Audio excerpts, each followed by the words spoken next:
마곡역에 나왔습니다. 2019년 8월 이후 2년 만에 다시 왔습니다. 공항대로를 따라서 발산역 방향으로 가보겠습니다. 이 마곡지구는 서울시에서 추진하고 있는 도시개발 사업입니다. 정부와 LH가 추진하는 사업이 아닌 서울시와 SH가 추진하는 자체개발 사업으로 서울시에는 마지막으로 남아있는 대규모 부지입니다. 개발 면적은 총 100만 평이고 개발 구성은 주거, 업무, 상업, 공원, 녹지 등으로 구성되어 있고요. 현재 그 기반시설 공정률은 약 99.5%에 이르고 있습니다. 하지만 기반시설 위에 건물이 들어서지 않는 곳도 있고 건물이 들어섰다 하더라도 사람들이 없는 곳이 있습니다. 따라서 마곡은 아직도 개발이 진행 중인 곳입니다. 이 공항대로변의 건물 구성을 보면 오피스텔, 오피스, 상가 형태로 구성되어 있습니다. 입주는 보통 2017년부터 18년 사이에 이르렀습니다. 그래서 오늘은 이 마곡지구의 상가 현황과 자영업의 현황에 대해서 살펴보겠습니다.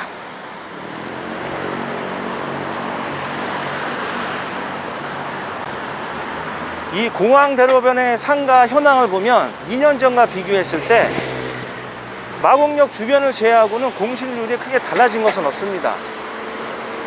일반적인 오피스 상권의 업종의 대로변 구성과는 차이가 있고요. 분양 사무실들이 많은 것만 봐도 확인할 수 있는 부분입니다. 그리고 이 마곡역 이면으로 들어가면 오피스 건물에 그 직장인들이 있기 때문에 외식 업종 위주로 상가들이 채워집니다. 임대료가 저렴한 위주로 채워지는 부분이 있습니다. 그래서 이 공항대로와 마곡역 주변에 현재 공실이 있는 것은 분양 초기에 기대했던 수익률과 맞지 않거나 미분양 또는 위치가 있는 처진 옷 위주로 되어 있습니다. 그 4년 차에서 5년 차로 넘어가는 이 주변 상황은 그렇게 되어 있습니다. 일반적인 신도시 상권의 공실률이 많은 이유는 보통 계획했던 부분이 이루어지지 않거나 또는 공급 과잉의 문제가 있습니다. 이 마곡역 주변도 마찬가지로 저 건너편에 보시면 엠벨리 15단지에서 2대 병원 방향으로 약 26,000평의 유보지가 아직도 남아 있습니다. 개발 당시와는 다른 측면이 있기 때문에 현재 이 주변이 활성화되지 않는 부분이 있다고 생각합니다. 그래서 신도시에서 상가를 분양을 받을 때는 개발 계획만 믿지 말고 전체 개발 지도를 보고 상가의 그 공급량을 판단해야 됩니다. 그리고 분양 가격 대비 그 상권에서 이 임대료가 적정한지를 판단해야 됩니다. 왜냐하면은 공급 주체에서 경쟁 입찰 방식으로 토지를 공급하기 때문에 시행사는 비싼 가격에 분양을 할 수밖에 없고 분양자는 또 비싼 가격에 임대를 놓을 수밖에 없는 상황입니다. 그래서 입주 초기에는 유명 프랜차이즈 업체들이 들어오는데 대부분 이제 다른 자영업자들은 들어왔다 나갔다를 반복하면서 시간이 지나면서 하향 안정화되면서 이제 서서히 임대가 차는 부분이 있어요. 그래서 마곡역도 지금 그런 상황에 해당하는 것 같습니다.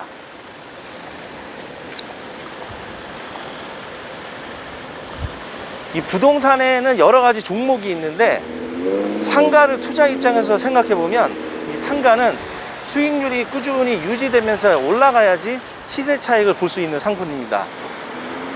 그런데 이 상가의 수익률은 현재를 반영하는 것이지 미래를 반영하지 않습니다.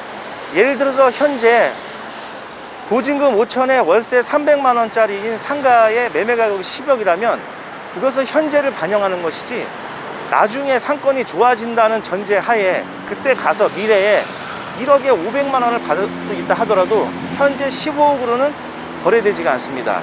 이것이 아파트와 이 토지와의 차이점입니다. 그런데 전국적으로 상가 공급량은 꾸준히 증가하고 있고 상가 가격 또한 지속적으로 상승하고 있습니다. 상가를 분양할 때는 분양 면적으로 가격을 책정합니다. 분양 면적은 공용 면적 플러스 전용 면적으로 나눠집니다. 공용 면적은 이 건물로 들어갔을 때 복도, 엘리베이터, 계단, 화장실 등을 의미하고요. 전용 면적은 실질적으로 내가 사용하는 이 칸, 이 공간을 의미합니다. 보통 비율은 5대5, 6대4 그 정도로 나눠집니다. 예를 들어서 15평의 상가인 경우 분양 면적으로 계산했을 때는 5천만 원이지만 전용 면적으로 따져보면 1억이 되는 경우가 있어요. 그래서 투자자 입장에서 봤을 때는 이 공간이 전용 면적으로 계산하는 것이 가장 중요합니다. 이 대로변 주변이 보통 전용 면적으로 계산하면 평당 1억의 분양을 많이 했습니다. 예. 그래서 그거를 기준으로 봤을 때 15평이 상가의 경우 수익률이 5%면은 월세를 600만 원 정도 받을 수 있고요. 4%를 계산하면 월세를 400만 원 정도 받을 수 있습니다. 그래서 그것이 가능한 상권인지를 분양 당시에 이제 잘 봐야 되는데 이것이 이제 쉽지 않죠. 왜냐하면 개발 계획도나 뭐 공급자 입장에서의 어떤 브리핑 자료가 나오기 때문에 판단하기가 쉽진 않습니다. 그런 측면에서 이 마곡지구에서 가장 활성화되어 있는 발산역 상권을 가서 비슷한 그 분양 가격의 현재 월세가 얼마를 받고 있는지 살펴보겠습니다. 발산역 NC백화점 맞은편에서 안쪽으로 들어가 보겠습니다. 이 안쪽 방향이 마곡지구에서 가장 활성화된 상권입니다. 신도시의 중심 상권은 상업 용지 안에 상가를 공급해서 사람들이 모이고 기반시설이 들어옵니다. 이 마곡지구에서는 여기가 그 정도에 해당되고요. 업종도 안정되게 되어 있습니다. 그 동선별로 유동의 편차가 심한 것이 있고 임대료가 서울 중심 상권과 비교해도 상위권에 해당합니다. 15평 기준으로 현재 400에서 480만 원 정도입니다. 그래서 전용 평당 1억으로 봤을 때 수익률은 현재 3에서 한 4% 정도 나오고 있는 상황입니다. 그래서 5년 차로 넘어가고 있는 이 발산역 상권의 앞으로 상권의 확장성을 본다면 첫 번째는 임대료가 꾸준히 상승하면서 권리금이 높아지는 경우가 있고 반대로 쇠퇴하거나 이제 뭐 일정하게 유지가 된다면 임차인이 월세를 밀리면서 공실이 이어지는 측면이 있어요. 그럼 당연히 권리금이 하락이 하겠죠. 그래서 앞으로 발산역의 확장성을 본다면은 그런 요인이 작용할 것 같습니다. 이 오피스 상권에 보면 유흥업종들이 있는데 이 발산역은 이쪽 건물에 다 모여놨어요. 이 마곡지구 신도시 개발 당시에 이렇게 지정을 했습니다. 그래서 일반적인 그 오피스 상권처럼 흩어졌지가 않아요. 그래서 이 건물 뒤쪽으로 보면 술집 골목들이 있는데 대부분 평수가 10평에서 15평, 18평, 20평 그 형태로 되어 있어요. 임대료가 높다 보니까 그렇게 되어 있고 야장을 깔 수 있는 코너 자리들이 상대적으로 좀 이점이 있습니다. 그래서 마곡지구는 그런 코너 자리를 잘 눈여겨보는 것도 괜찮다고 생각합니다. 그러니까 여기 안쪽이 보면 1층 10평 기준으로 월세가 300에서 350만 원 정도에 해당하는데 일반적으로 저렴한 가격은 아니잖아요, 임대료가.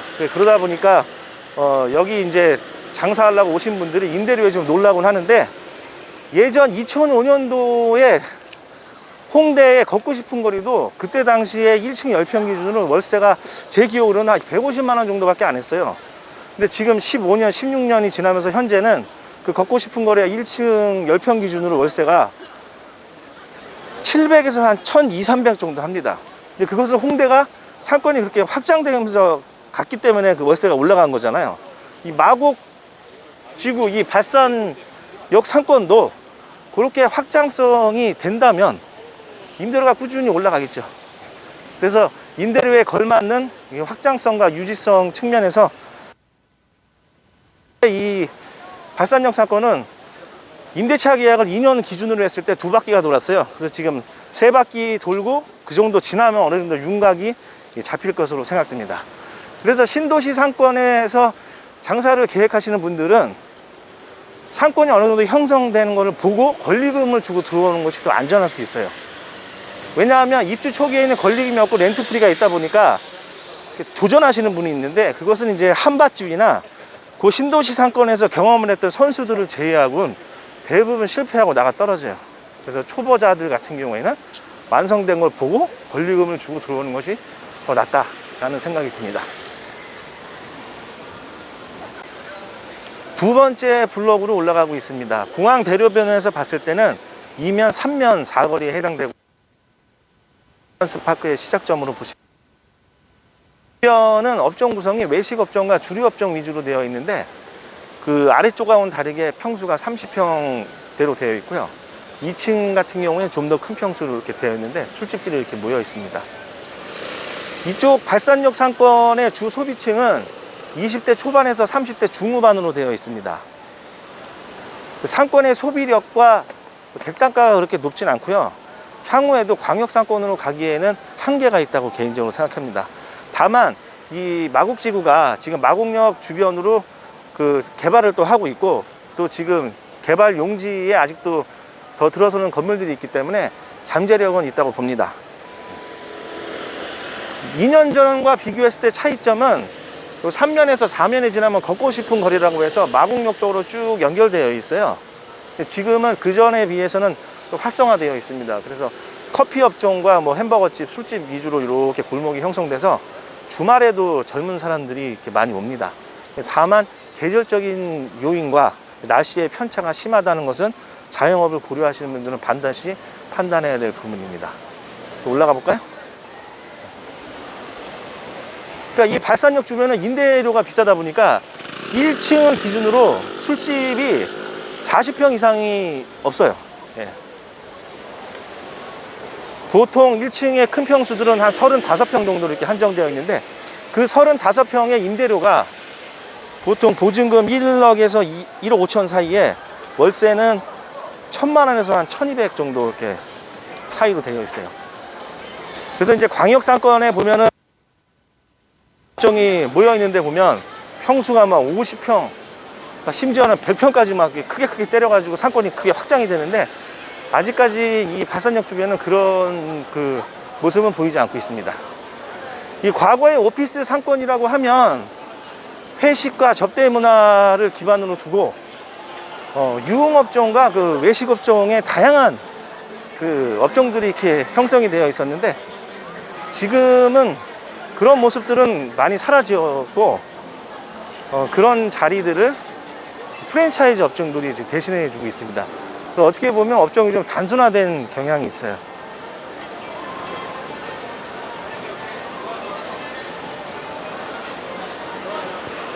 이 3면부터가 발산역과 마곡역 사이의 중간 지점으로 보면 되고요.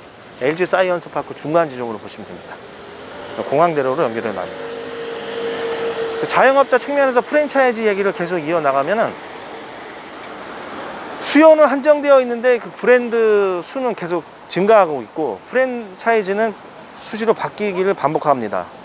그 업체들도 많은 프랜차이즈를 출연시키면서 성공하는 하나를 찾는 경향이 있어요. 그러면서 이제 도태되고 없어지는 거죠. 그러면 그 브랜드를 선택했던 자영업자는 그냥 망하는 겁니다. 이 마곡지구도 마찬가지로 프랜차이즈 업종이 되게 많아요. 전국적으로 보면은 임대료가 비싼 곳은 거의 프랜차이즈 업종들이 그 자리를 차지하고 있다고 보시면 됩니다. 그래서 그 프랜차이즈 업체의 어떤 경쟁력, 그리고 지금 그 프랜차이즈가 시작부터 해서 어느 주기에 와 있는지를 반드시 판단해야 됩니다. 그것이 거의 이제 성공의 성패를 좌지우지하는 상황까지 온 거예요. 따라서 상권이 좋은 것과 별개로 그 업종에 대한 브랜드 경쟁력을 제고해 볼 필요가 있습니다.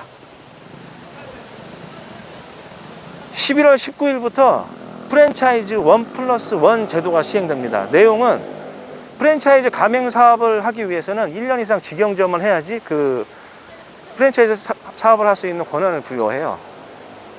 지금 현재 우리나라의 프랜차이즈 업체 수는 9,000개에서 1만 개를 육박하고 있습니다. 전 세계를 비교해 봐도 인구 대비 굉장히 많은 비율인데, 그나마 이런 제도가 생기면은 선별할 수 있는 기준이 생긴다고 봅니다. 따라서 자영업을 고려하시는 분들은 다양한 상권을 다니면서 이제 브랜드를 보셔야 되고, 창업 박람회 같은 것도 꼭 챙겨서 다니셔야 된다고 생각을 합니다. 마지막으로 해당 상권에서 입지를 봤을 때 나중에 권리금을 받고 나오는 게 중요하잖아요. 그래서 A급 상권에 처지는 자리보다는 C급 상권이라도 메인 자리에 들어가는 게 권리금을 받고 나오는데 유리한 측면이 있습니다. 제가 최근 6개월 동안 전국의 직영점과 가맹점 개설 때문에 좀 바빴습니다. 그래서 영상을 자주 올리지 못했는데, 앞으로는 좀 더 빠른 시일 내에 영상을 올릴 수 있도록 노력을 하겠습니다. 따라서 구독자 여러분 중에서 관심 있는 상권을 언제든지 메일을 주시면은 제가 그 위주로 좀 더 다양하게 다녀보겠습니다. 오늘은 마곡지구 상권을 봤습니다. 다음 편에 뵙겠습니다. 감사합니다.